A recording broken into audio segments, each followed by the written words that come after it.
Schmitt, please.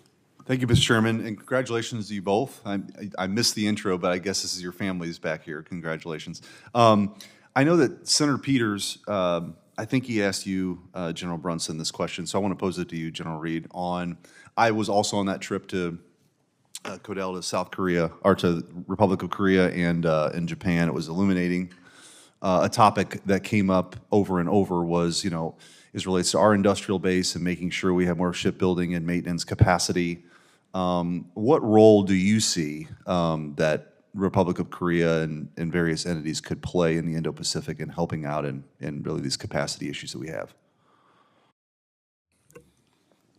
Thank you, Senator. I'll tell you, Transcom's role and Transcom's mission is simply not possible with allies and partners.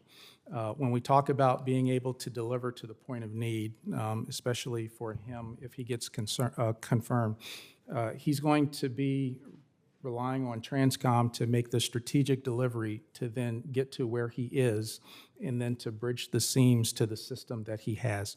That would not be possible without the host nation that is hosting him. In order for us to fly our aircraft, allies and partners actually give us access to the airspace. And so there are a multitude of contributions that they make just for the access and the basing, but we also rely on them for their infrastructure.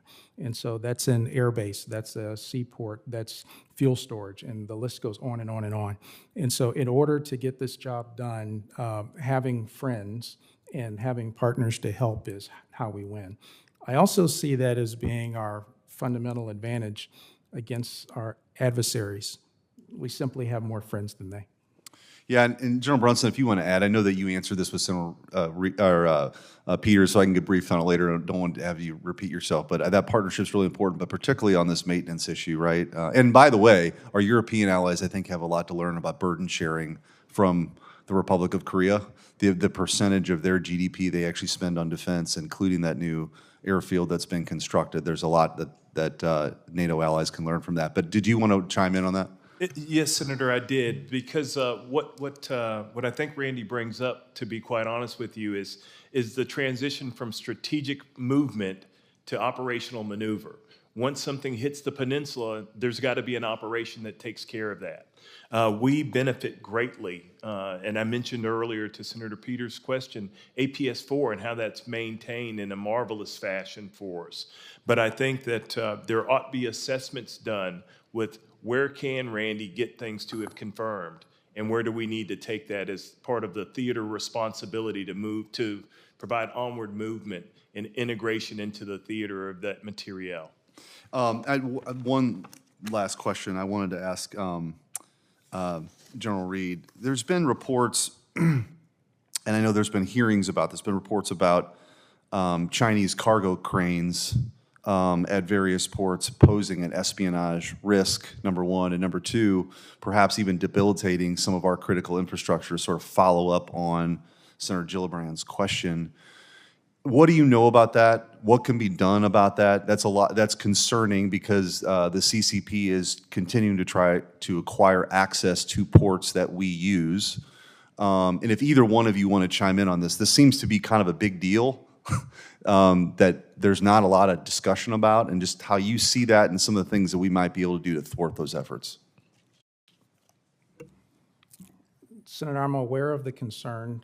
I know that Transcom is aware of the concern, and there are some things that they are doing for that.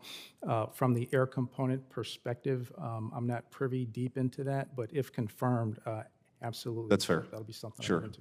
General? Yes, sir. As you may or may not know, we are wholly reliant on the ports of Olympia, Tacoma, and some a little bit further north of us as far as SPODs go within Washington State. We've taken, we recognize the fact that the vulnerability is the ports and the networks at the port. Your internet might be more secure than in your home than it is at some of our ports and facilities. And so I think that wherever we are looking to push men, women, and material from, we've got to look at how do we harden those sites that they might not be vulnerable. Okay. Thank you. Thank you, Mr. Chairman. Thank you.